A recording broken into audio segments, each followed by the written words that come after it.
It took Marcus Hale 9 years to build his company's biggest client, a $14 million account. It took them 11 minutes to fire him.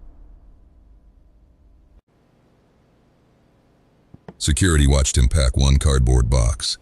His badge stopped working before he reached the parking lot.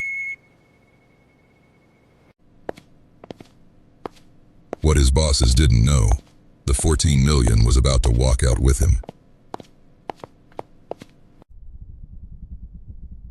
A story about corporate loyalty, what it's worth, what it costs, and what happens when a spreadsheet decides a person is a line item. Names are changed. The pattern is real. Ask anyone who has ever built something inside a company that believed it owned the result.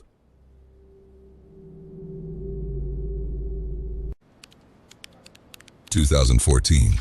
Marcus is 41, a mid-level account manager at Meridian Freight, a regional logistics firm. His territory is the leftovers, small accounts nobody wants. One of them is a family hardware chain called Brennan Supply, barely $200,000 a year. Everyone above him sees a dead end. Marcus sees 40 stores, no logistics strategy, and an owner nobody at Meridian has ever bothered to call. So he drives 4 hours to meet Tom Brennan in person. No pitch deck, just a notebook, and one question: what's costing you the most? The answer was ugly. Late deliveries were quietly killing Brennan's stores. Contractors don't wait, they buy elsewhere. Marcus rebuilds their delivery network route by route. Not because headquarters asked. They hadn't. He does it on nights and weekends. Within a year, Brennan's freight costs drop 19%, and missed deliveries vanish. Tom Brennan opens new stores, and every one ships through Meridian. 40 stores become 70. 200,000 becomes 2 million. Nobody at headquarters asks how. They just cash the growth. Marcus gets a plaque, Salesman of the Year. The bonus is 4%.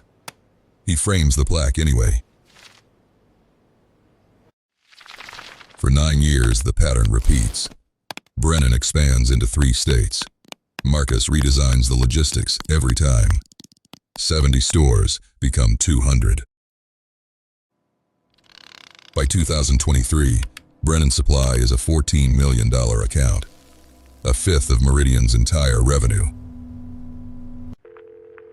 And the whole relationship still runs through one man. Tom Brennan has Marcus's personal cell. He has never once called the company's main line. Remember that detail. In 18 months, it will decide the fate of 300 jobs. Because in the spring, Meridian Freight gets new owners. A private equity firm buys the company, promising operational excellence. The first thing they audit is not operations, it's salaries. The new logic is simple. Contracts belong to the company. So why keep paying the people who built them? A consultant's slide ranks every account manager by cost. Marcus, after 9 years of raises, sits at the top of the expensive list. The slide has a column for revenue at risk. Next to his name, someone has typed one word: low. The client is under contract, after all. 11 minutes. A severance folder. A non-compete. The box. He is escorted past the sales floor by a guard he has known for years. The man whispers that this is insane. Marcus just nods. That evening, his phone rings. Tom Brennan. Marcus doesn't pick up. Not out of anger. His lawyer warned him. Touch that client, and they will bury you. So he does the hardest thing in this story. Nothing. Nothing. At Meridian, the Brennan account is handed to a 26-year-old with 40 other accounts and a script.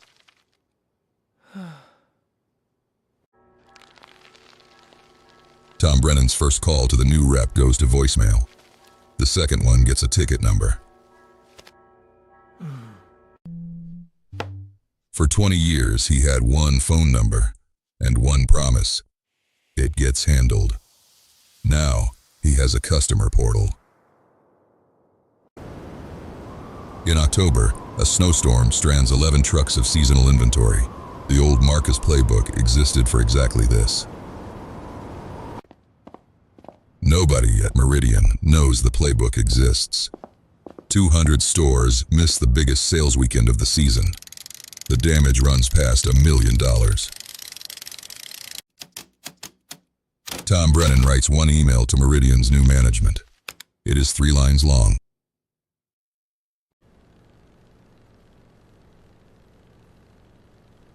The reply is a meeting invite with 9 attendees and a slide deck about partnership synergies.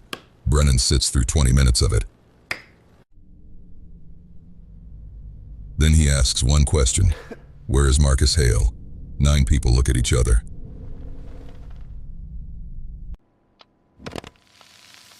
The contract renewal is 4 months away. The clock starts.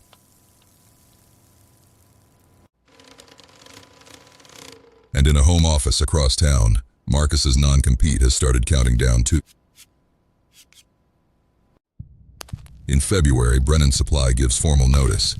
They will not renew. $14 million. Gone in one paragraph. Management blames the market. Then the storm. Then, quietly, the 26-year-old with the 40 accounts. But an exit interview survives in writing. Tom Brennan's reason, verbatim. You fired the only person at your company who knew my name. 1/5 of Meridian's revenue walks out the door. The dominoes fall fast. 300 layoffs, 2 warehouses closed, and the private equity firm writes down its operational excellence within a year. Meanwhile, Marcus's non-compete expires on a Tuesday. On Wednesday, his phone rings again, same number as before. This time he answers. Tom Brennan doesn't say hello. He says, I've been waiting 14 months. What do I have to sign? Marcus starts a logistics consultancy with 1 employee, himself. Brennan Supply becomes client number 1 at better margins. Within 2 years, he has 6 clients. 3 of them used to be Meridian's. Here is the uncomfortable part. Legally, Meridian did nothing wrong.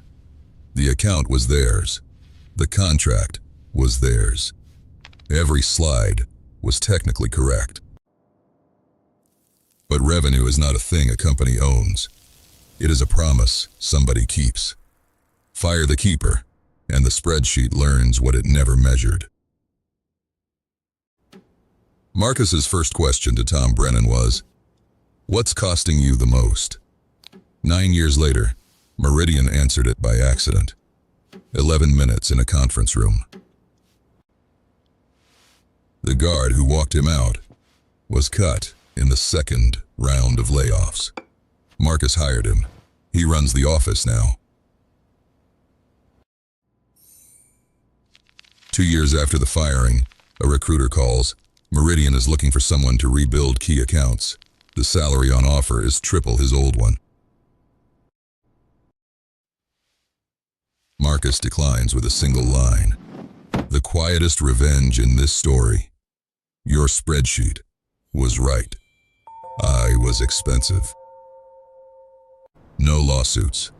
No sabotage. He just Let a company keep everything it owned and discover how little that was. Next time, a family builds an empire on a handshake, and the son they cut out of the will comes back to buy it all.